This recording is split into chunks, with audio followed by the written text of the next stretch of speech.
Vince McMahon was well known for treating stars from rival promotions quite differently when they arrived at the WWF during and after the Monday Night War. It was commonly known that WCW guys who went to the WWF would have a much tougher time trying to climb up the ranks, and many fans saw this as McMahon cutting his nose off despite his face. After the WCW buyout, McMahon had a ton of excellent wrestlers on his roster who could really make a difference if given a proper chance, but many of these guys failed due to bad booking, backstage issues, or by not being allowed to truly showcase what they could do.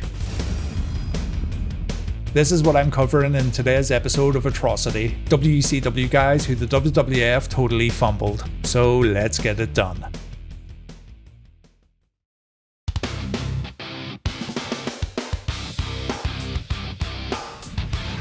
We always get the obvious ones out of the way first, so hello Mr. Diamond Dallas Page. DDP, the original People's Champion, was a special talent in World Championship Wrestling. Page spent the majority of his early days in WCW as a heel, but fans warmed up to Page when the NWO storyline truly got underway. But even before this, the Diamond Cutter finisher was what people first started liking about DDP. Even when he worked as a heel, the Diamond Cutter would get good pops from fans in attendance. Rejecting the NWO though was what sent DDP's popularity into orbit, so much so that he rejected them again in the space of a few weeks just to try and recreate the initial excitement. From here, Dallas would become a big fan favourite during the WCW vs NWO war, and he remained a highlight of WCW programming as the years went on, even when he went back to being a bad guy. We all know what happened. Dallas showed up in the WWF in one of the most bizarre ways possible. He was a stalker. He stalked The Undertaker's wife, even though Dallas's own wife was an absolute 10 out of 10. And while Page would explain in storyline that the whole stalking thing was just a way for him to get under the dead man's skin, it was still a horrible way to bring in one of WCW's greatest ever babyfaces.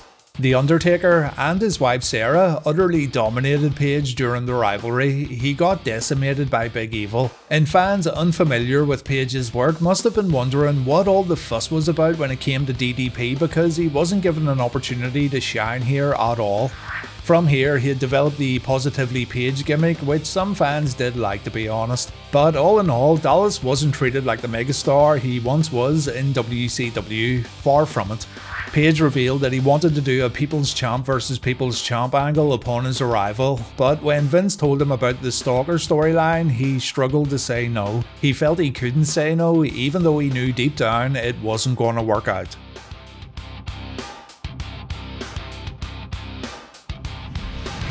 It's another obvious one. I don't want to spend too long on it because it's been talked about to death, but the WWE finally got Sting on their roster, and instead of giving him a huge win at WrestleMania, he jobbed out to Triple H. The match also had a lot of gaga, what with DX and the NWO getting involved, so rather than a showdown between two of the best from different organisations, the WWE kinda turned it into a circus act.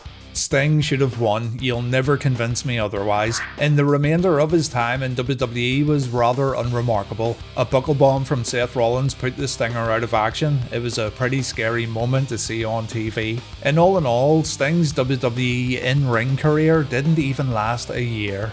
The icon of WCW, the biggest babyface the company ever had, and someone who was so well loved by fans all over the world. And you job him out to Triple H at his WrestleMania debut.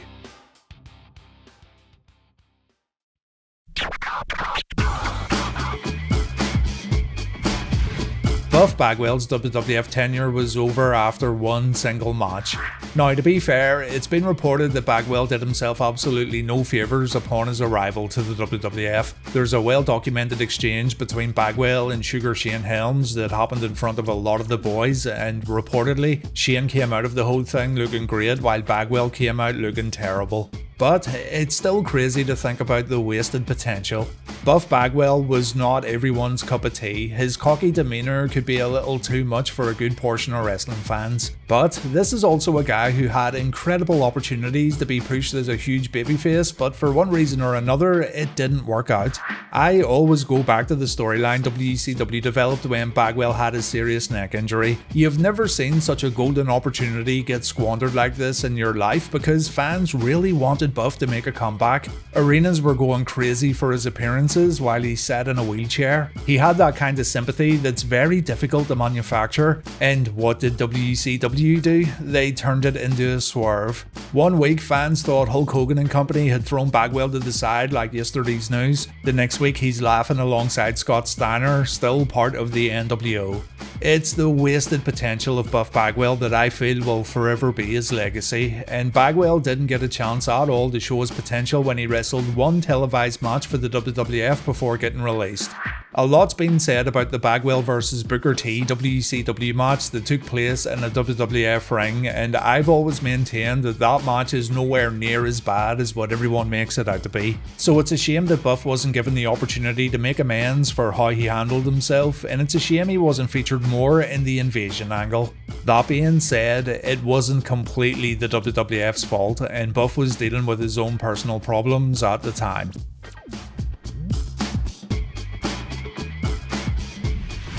Right, so I was never a huge fan of Crush or Bryan Adams, but covering WCW Nitro during Reliving the War made me realise just how much of a beast Big Brian Clark was.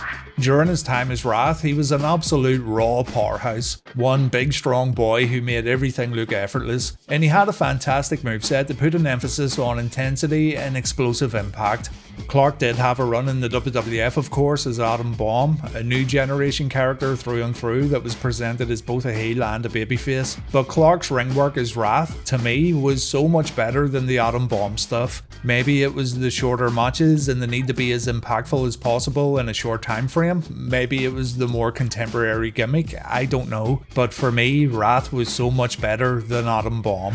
Clark got paired up with Bryan Adams to form the Chronic tag team, and Chronic, unfortunately, were victims of WCW's weird booking during the later days of the company. Fans wanted to cheer these guys, they were getting great reactions, so of course WCW turned them heel and fans were left confused. They still wanted to cheer the two Adams, but they were now beating up their favourite babyfaces as hard goons. During the invasion, Chronic were put in a real sink or swim situation when they were paired against two of the WWF's most popular big men. It was Chronic taking on The Undertaker and Kane at Unforgiven 2001, and the match was so bad that Chronic were fired immediately after the bout. Well, Brian Clark was, while Bryan Adams got sent to developmental. Now, go back yourself and try to tell me that The Undertaker and Kane weren't bad on this night too, because they most definitely were. Not to make excuses, but Clark said he worked this match with a herniated disc. Kane was also coming off a staph infection. Taker had issues with his shoulder, and Bryan Adams, well, he was just Bryan Adams. There were so many things wrong going into the match that it almost seemed like it was destined to fail. Undertaker never had issues working hard and he almost seemed to pride himself on the fact, but that doesn't mean other guys should follow suit.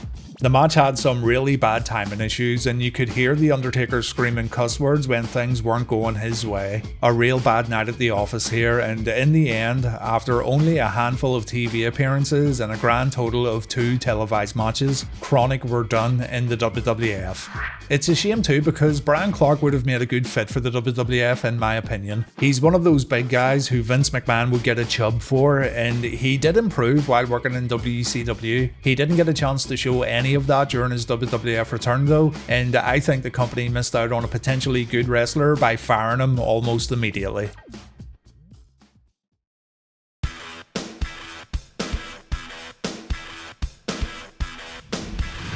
Big Van Vader jumped from WCW to the WWF as the Monday Night War was just getting underway, and upon his arrival there was a lot of promise. Fans really need to see and appreciate Vader's work in Japan and WCW to realise how bad the WWF fumbled with Big Leon White, because really this guy was the epitome of a monster, a no-nonsense badass who absolutely decimated his opponents and a guy who would show no mercy whatsoever. Vader was once feared. He was so intimidating that it always felt like the babyfaces he went against had this giant mountain they had to overcome during their matches. His moveset was designed to cause maximum damage, and you were always waiting to see how badly Vader's opponents got beaten up, especially if he was facing enhancement guys on WCW programming. When Vader first arrived in the WWF, he was booked favourably. He went on a rampage during his debut at the 1996 Royal Rumble. He destroyed WWF President Gorilla Monsoon in what was seen as a pretty shocking attack back in the day. And Vader was on track for a big showdown against WWF champion Shawn Michaels. Reportedly, Vader was going to dethrone Michaels and take the WWF Championship away from him, but Shawn got his knickers in a twist during their main event match at SummerSlam 96, and Vader never really recovered. This man, who once struck genuine fear into anyone who laid eyes on him, was made to look like an idiot when HBK berated him live on pay-per-view for missing a spot. Vader felt like he couldn't retaliate because Shawn was the WWF's chosen one. Michaels complained about Vader's ring work after the match, and so the planned championship win was instead given to Psycho Sid, and Vader would gradually make his way further down the cards. He did have another championship program with The Undertaker, but nothing came of it. It's an utter travesty when you think about the reputation Vader once had in the world of wrestling. He was once a premier bad guy, a true villain in every sense of the word, and someone that always came across as a legitimate threat. By the time his WWF run was coming to an end, he was calling himself a fat piece of shit on live TV.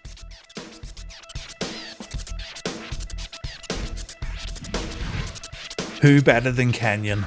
Chris is the unsung hero of WCW. The company went to Chris many times when they needed help for other projects. For example, he worked as a stuntman and coordinator in the Ready to Rumble movie, and he helped train outsiders and celebrities for big televised matches. Known as the innovator of offense during his time in World Championship Wrestling, Kenyon would showcase new moves on TV that have now become commonplace. His Mortis character could have been so much more had WCW taken the time to develop it instead of being hyper-focused on the NWO, so again, there was potential here. Kenyon arrived at WCW during the invasion, and at first, things looked like they were going well. He claimed to be the invasion MVP, and this little tagline did help him stand out, and he even briefly became a tag team champion alongside DDP. Unfortunately though, Chris suffered a severe injury. He tore his ACL during a dark match, and he was put on the bench for 9 months. The invasion storyline ended when Kenyon was ready to make a comeback, and that comeback consisted of Kenyon coming out of a box, dressed like Boy George, and singing "Do You Really Want to Hurt Me" to The Undertaker. What followed was The Undertaker destroying Kenyon, and he hit him with a chair shot so hard that Kenyon suffered a concussion. He was taken off TV again, and although he wrestled on a few secondary shows, he never got any kind of notable push in the WWF. He was cut loose in 2004. Undertaker said there was no malice in the chair shot. Many accused Taker and the WWF of going hard on Kenyon because he was gay, but Taker was adamant when he said he didn't know a thing about Chris's sexuality and it wouldn't have mattered either way. It was just the way Undertaker delivered a chair shot. Now, you gotta be honest too, Chris was pretty unstable during this time in his career, and he had a lot going on in his personal life. You maybe look back and you kinda hope that some more structure in his life or a potential push could have given Chris something to aim towards, and this maybe could have helped. But after watching his Dark Side of the Ring episode, you do realise that Chris was maybe beyond help. We just don't know. Nonetheless, for someone so innovative in the ring, someone who used his abilities to help better WCW during different ventures away from the ring, and someone who was just so damn talented, you'd hope the WWF could have found something better for him to do. I truly believe the Mortis character could have been a fantastic fit for the WWF, and a Mortis vs Kane rivalry could have been good, but it wasn't to be.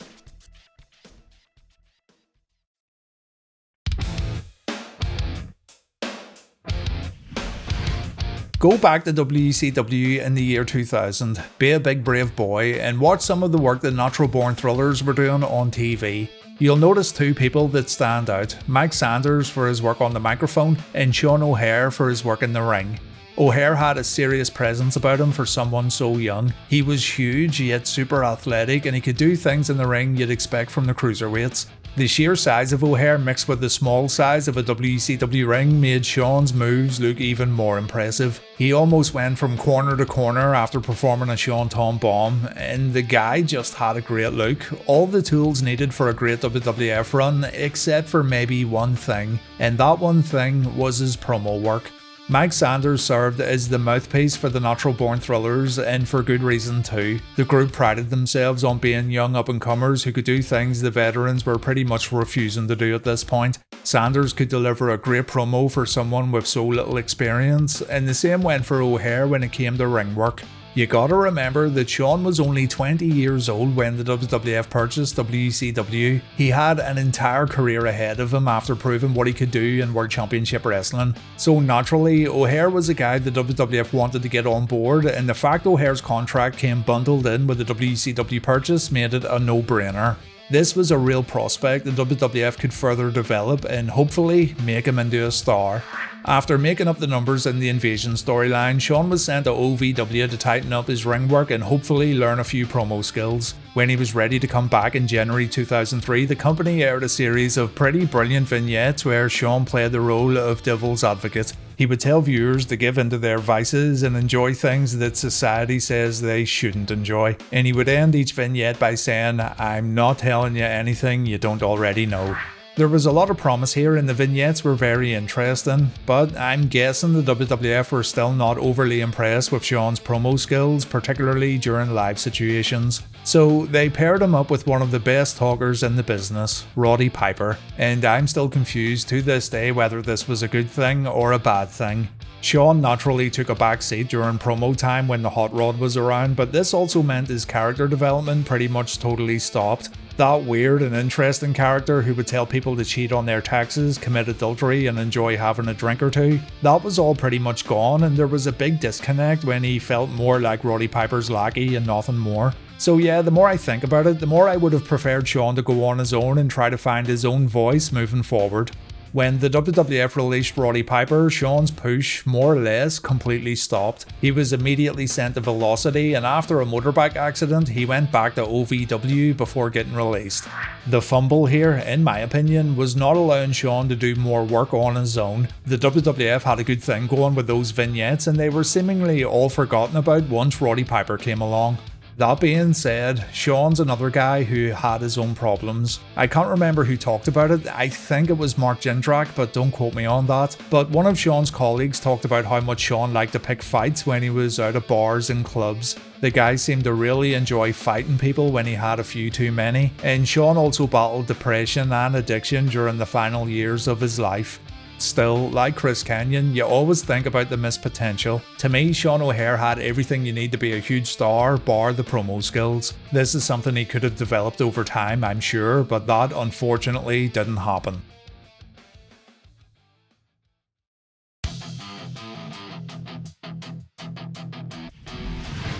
While Scotty Steiner did get a decent push when he returned to the WWE after the WCW buyout, the initial matches he found himself in did him absolutely no favours. What you really need to do here is compare WCW World Champion Scott Steiner from late WCW to the guy who wrestled Triple H at the Royal Rumble 2003 and No Way Out 2003, because you'll quickly see where it all went wrong.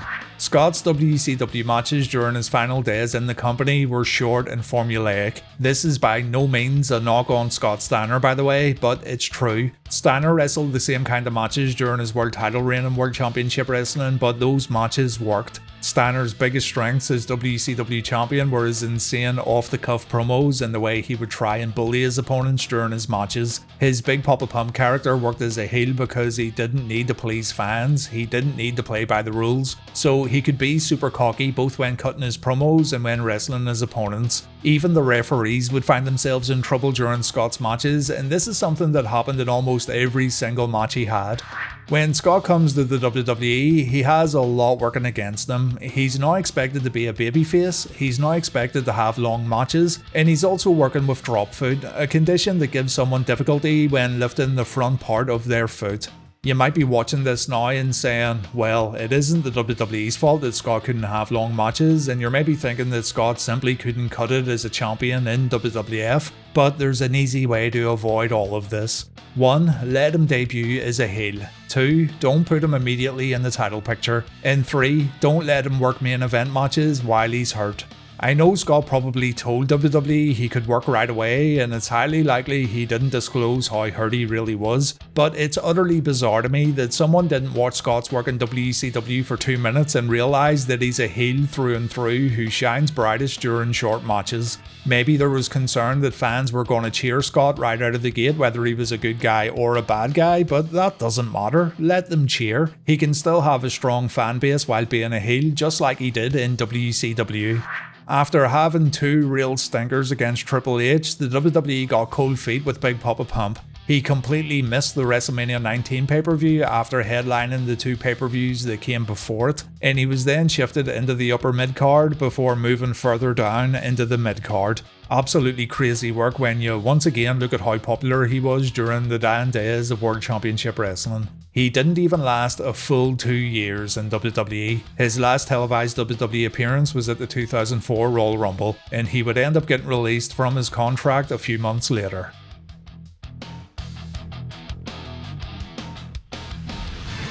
Controversial choice, I know, but the WWF version of the NWO was almost like a bad joke compared to the WCW version.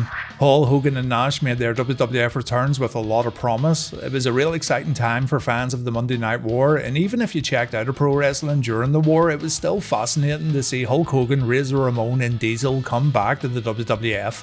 It took only a month before the wheels started falling off. The original finish to Scott Hall vs Steve Austin at WrestleMania 18 was supposed to see Scott Hall defeating the Rattlesnake, but that finish was changed. It was reported that Hall went out partying the night before Mania, and this infuriated both Steve Austin and WWF management. This is what Jim Ross said on his podcast, by the way. So the finish was changed and Hall had the victory taken away from him. And then there was the issue with Hulk Hogan versus The Rock. These two created a WrestleMania moment that'll live on forever, but Hogan shaking Rock's hand and dismissing the outsiders meant that the NWO story was pretty much over before it began. Sure, Kevin Nash tried to keep the story alive when Scott Hall got released. The NWO added guys like Big Show, Sean Waltman, Booker T, and eventually Shawn Michaels. But to say this was anything like the WCW version of the NWO, both in terms of overall impact and popularity, that would just be totally wrong. How could the WWF have avoided this? Well, remember the big WCW vs NWO match? It was Hulk Hogan vs Sting, and WCW were smart to prolong that inevitable matchup for over a year. Having Hogan come in right away to face The Rock and having Hulk go up against Stone Cold was always going to be disastrous for the NWO, especially if the guys were going to lose. And even if Hall was originally going to win, there was really no way the NWO were going to keep getting the upper hand in feuds against the likes of Austin and Rock. It was never going to happen. Maybe if the story was stretched out, it could have worked. Maybe if the NWO were fed a lot of mid-card and upper mid-card talent beforehand, they could have made more of an impact when finally going up against Rock and Austin. Then again, Scott Hall would have probably still had some issues, and who knows what would have happened. It's still a fumble though. The NWO was the premier faction in World Championship Wrestling. The reason why people switched from WWF Raw to WCW Nitro. The WWF got that faction on their roster and they failed to recapture the magic.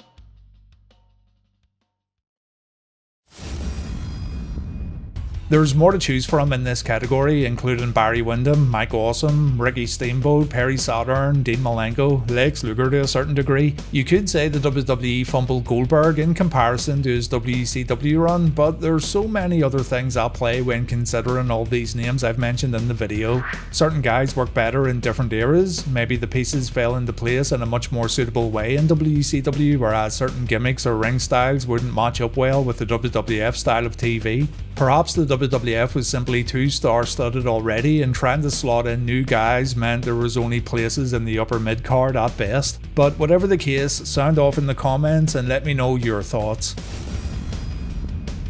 This is going to wrap up Season 1 of WWE Atrocity. I don't know if there's going to be a Season 2, but let me know if you want to see more in the future. Thank you very much for watching everyone, and please take care.